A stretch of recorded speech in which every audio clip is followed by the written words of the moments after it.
സഹോദരങ്ങളെ, മദീനത്തിന്റെ പ്രാന്തപ്രദേശത്ത് നിൽക്കുന്ന ജുഹുഫ് മല, ആ മലയുടെ മുകളിൽ കയറിയിട്ട് താഴോട്ട് നോക്കിയ ദീപാലങ്കാരത്തിൽ വിളിച്ചു നിൽക്കുന്നൊരു വെള്ളക്കൊട്ടാരം പോലെ അള്ളാഹുവിന്റെ റസൂലിന്റെ റൗള ഇരിക്കുന്ന മസ്ജിദുൻ നബവി കാണാം.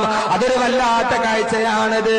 ദീപാലങ്കാരങ്ങളിൽ കുളിച്ചു നിൽക്കുന്നത് പോലെ, സ്വർണ്ണത്തിൽ വെട്ടിത്തിളങ്ങുന്നത് പോലെ 450 തൂണുകൾ നിലഞ്ഞു നിൽക്കുന്ന, ചലിച്ചുകൊണ്ടിരിക്കുന്ന ഇലക്ട്രിക് കുപ്പകൾ കൊണ്ട് നിറക്കപ്പെട്ട ഒരു വെള്ളക്കൊട്ടാരം പോലെ, മേഘപാളികളുടെ ഇടയിലൂടെ തെങ്ങി നീങ്ങുന്ന ഒരു വെള്ളക്കൊട്ടാരം പോലെ ലോകത്തിന്റെ രാജകുമാരന്റെ ഉറക്കറ കാണാം.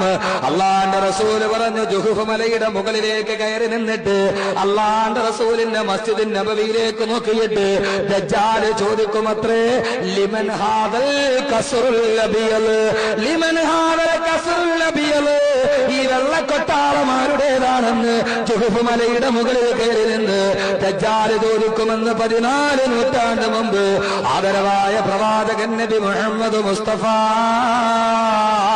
സഹോദരങ്ങളെ, അള്ളാന്റെ റസൂൽ